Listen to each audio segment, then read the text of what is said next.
এই কি খালি ঘুতাচ্ছ, একটু ডালিমগুলো কামড়াও না। তুমি ডালিম খেলে আমি সেই মজা পাই। ধুর, আমি ডালিম খেতে পারবো না। এই তুমি এমন করো কেন? আচ্ছা ডালিম না হয় নাই খেলে, সোনাটা তো চুষে দাও। দেখো জেসমিন, আমি এখন এসব কিছুই করতে পারবো না। আমার ঘুতানো শেষ, এখন আমি পানি ঢেলে দেবো, ব্যাস। আচ্ছা, গরম পড়ার পর থেকে দেখছি তুমি আসো আর ডাইরেক্ট ঘুতিয়ে পানি ঢেলে দাও। আদরও করো না, ডালিমও খাও না, সোনাও চুষো না। এভাবে কি মজা পাওয়া যায়? তোমার সমস্যাটা কি বলো তো? সমস্যা কিছুই না, ভালো লাগে না তাই। ভালো লাগে না মানে? আমাকে আগে ভালো লাগতো আর এখন ভালো লাগে না, তার মানে তুমি অন্য কারো পাল্লায় পড়েছো। যাও তো, ওসব চিন্তা বাদ দিয়ে এখন ঘুমাও। আমি ঘুমাই আর তুমি অন্যের সাথে কথা বলো, তাই না? অত সস্তা না।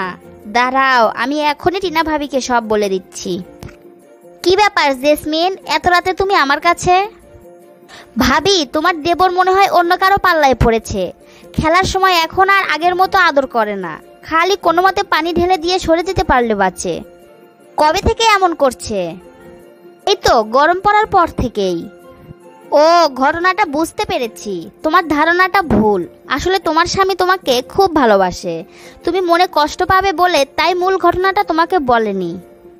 বলো কি ভাবি, কি সেই ঘটনা?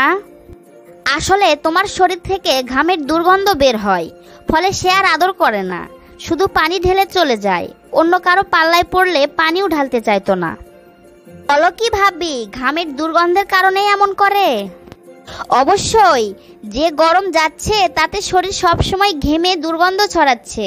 নিশ্চয়ই তুমি শরীর না ধুয়ে এবং সারাদিন পরে থাকা পোশাক পরে আছো, ফলে আমি এখান থেকেই গন্ধ পাচ্ছি।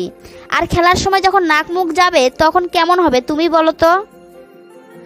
তুমি ঠিকই বলেছ ভাবি, এ বিষয়টা তো আমি কখনো ভেবে দেখিনি, শুধু শুধু হৃদয়কে সন্দেহ করেছি।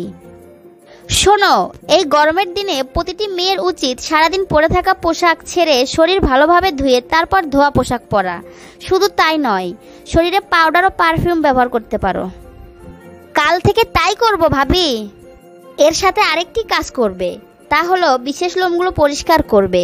ওগুলো বড় থাকলে তাতে ময়লা জমে দুর্গন্ধ হয়, আর দুর্গন্ধের কারণেই ডালিম খাওয়া বা সোনা চোষা থেকে অনেকেই বিরত থাকে, এমনকি কোথাও ঠোঁট বা মুখ লাগাতেও পর্যন্ত চায় না। আমার ক্ষেত্রেও তাই হয়েছে ভাবি, এবার বুঝতে পেরেছি। শোনো, এই গরমের দিনে প্রতিটি মেয়ের এই দিকটা খেয়াল রাখা উচিত, কেননা এই দুর্গন্ধের কারণে ছেলেদের মনে সঙ্গীর প্রতি একটা খারাপ প্রভাব পড়তে পারে। মনে হতে পারে সঙ্গী নোংরা, ফলে সে অন্য কারোর সাথে সঙ্গ দিতে পারে। তাই প্রতিটি মেয়ের উচিত নিজেকে পরিষ্কার পরিচ্ছন্ন করে তারপরে বিছানায় যাওয়া, সেই সাথে বিছানা ও পোশাক পরিষ্কার পরিচ্ছন্ন রাখা।